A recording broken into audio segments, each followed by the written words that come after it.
नहीं, मैंने कहा था आप सबसे कि राधा के कारण विपदा आ रही है, किंतु किसी ने भी मेरी नहीं सुनी। परंतु मुझे द्वारका से प्रिय और कुछ भी नहीं है। अब चाहे मेरे प्राण ही क्यों न चले जाए, परंतु मैं द्वारका की रक्षा अवश्य करूंगा। युवराज, ऐसा न कीजिए, रुक जाइए युवराज।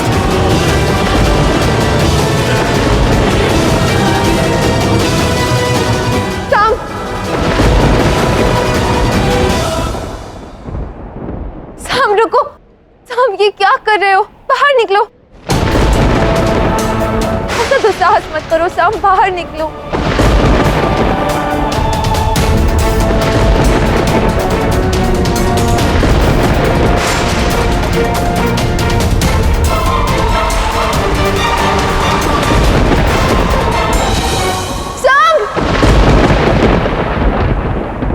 लक्ष्मणा रोको उसे, उसके प्राण चले जाएंगे। देखो अपना अभिनय बंद करिए श्री राधा। अगर आर्य साम की और द्वारका की इतनी चिंता थी, इतना ही प्रेम था, तो आप यहाँ क्या कर रही है? द्वारका छोड़ के गई क्यों नहीं? नहीं, किंतु मैं हूँ श्री राधा, प्रेम की मूर्त। आपको किसी की चिंता नहीं है और ना ही किसी से प्रेम। अगर ऐसा होता तो द्वारिका छोड़कर जाती, यहाँ रहकर दिखताएं नहीं लाती।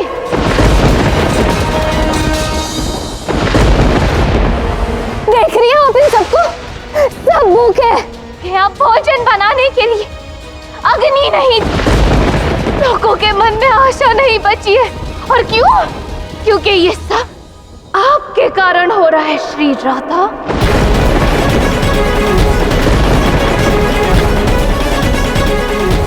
अरे साहब, इतना कुछ कर रहे, आपने क्या किया द्वारका के लिए? हाँ, केवल संकट लाए हैं आप।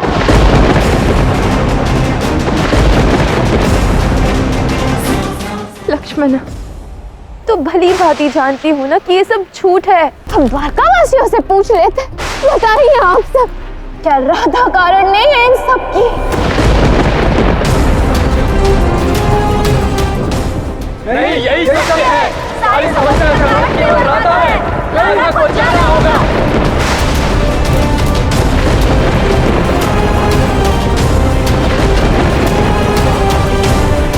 देख लिया आपने श्री राधा, पूरी द्वारका क्या चाहती है, उनका निर्णय तो सुन ही लिया आपने। अब आपका निर्णय।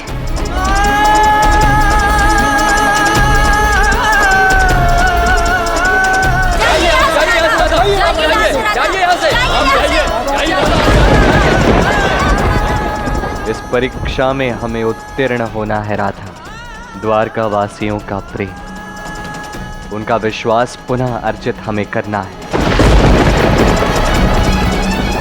सामने अपनी घृणा का दांव तो खेल लिया, अब समय आ गया है हमारे प्रेम की शक्ति दिखाने का।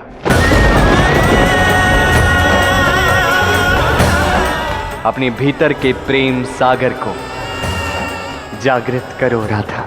अपने भीतर के प्रेम के सागर का ये द्वार अब खोल दो।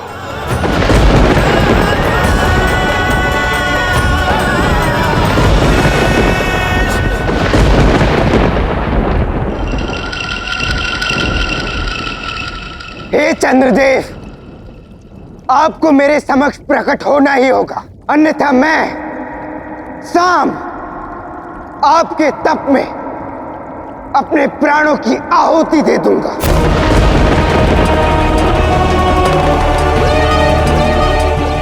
ओम चंद्राय नमः। मिली? चलो।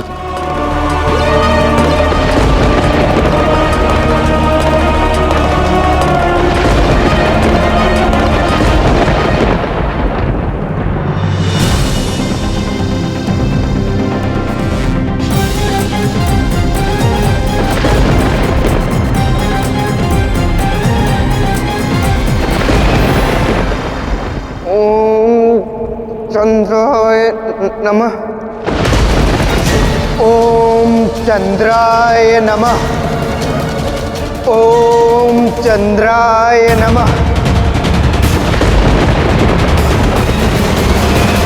महादेव, ये साम चाहता क्या है? प्रलय। सांप मेरा रुद्रांश है गौर, विनाश ही चाहेगा। किंतु महादेव, इसका अर्थ ये नहीं कि वो देवी राधा को इतना कष्ट दे। देखिए तो कितना सता रहा है वो राधा को। आप तो महादेव हैं, रोकिए अपने अंश को, बता दीजिए कि राधा कौन है।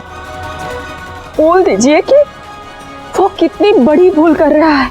गौर, नियति ने सांप के लिए एक भिन्न यात्रा सोच रखी है, मैं उसमें हस्तक्षेप नहीं कर सकता। आप हस्तक्षेप नहीं कर सकते, मेरे भ्राता कृष्ण करना नहीं चाहते। अब क्या साम आपके शीश से चंद्रमा ले जाएगा? महादेव, कम से कम आप साम की तपस्या तो रोक सकते हैं। गौर, भगवान अपने भक्त को तपस्या से भला कैसे रोक सकता है? अब आगे जो कुछ भी होगा वो प्रभु श्री हरि की इच्छा से होगा।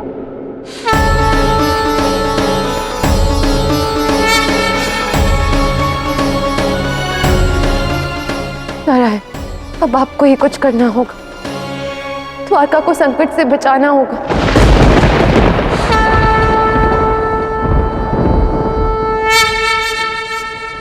कहाँ थे तुम कृष्ण?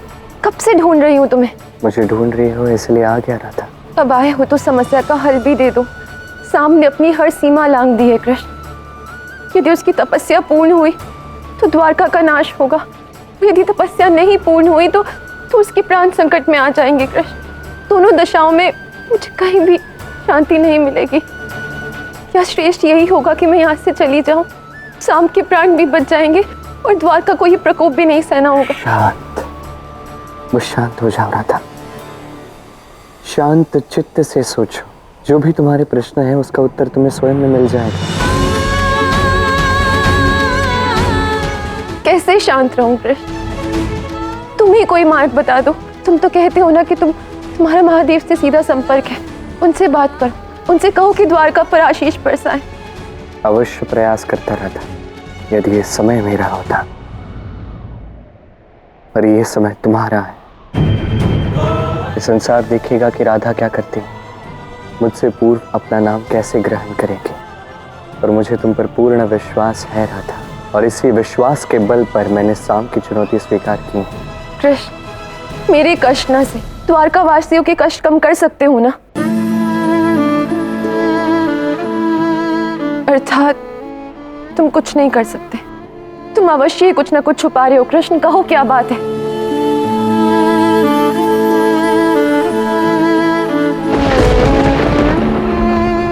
यदि कुछ कर नहीं सकते तो यहाँ आए क्यों? लौट जा, मुझे नारायण की पूजा करने दो।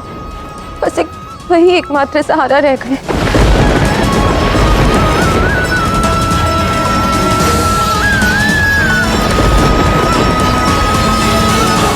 तुम अत्यंत कष्ट में हो रहे थे, और कुछ ऐसी बातें जो तुम नहीं जानते, तुम्हें बताकर तुम्हारा कष्ट में और नहीं बढ़ाना चाहता। इस बार मार्ग तुम्हें ही ढूंढना होगा, और मुझे पूर्ण विश्वास है तुम अवश्य ढूंढोगे।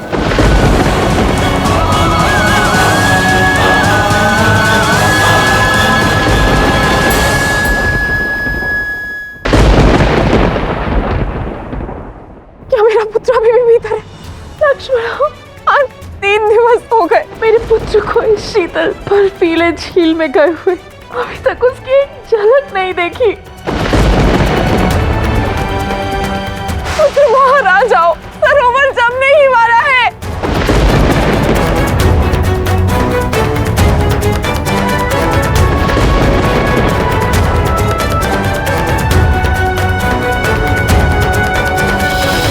ईश्वर, मेरे पुत्र को बचा लो। मिली मणि? नहीं पिताश्री। है तो यहीं कहीं, बस हम उसे ढूंढ नहीं पा रहे। एक बार वो मणि मिल जाए, फिर शाम को मैं द्वारका से ही बाहर कर दूंगा। और पिताश्री, अगले 2 दिन में सप्तमी है, जिसमें दिन छोटा होता है और रात लंबी होती है, और उस दिन से हमारी द्वारका को कोई भी किसी भी तरह की हानि पहुंचा सकता है। हमने हर स्थान पर ढूंढा है पिताश्री, कोई स्थल शेष नहीं रहा। नहीं, एक स्थान है दक्षिण की वो भयानक गुफाएं अभी शेष हैं।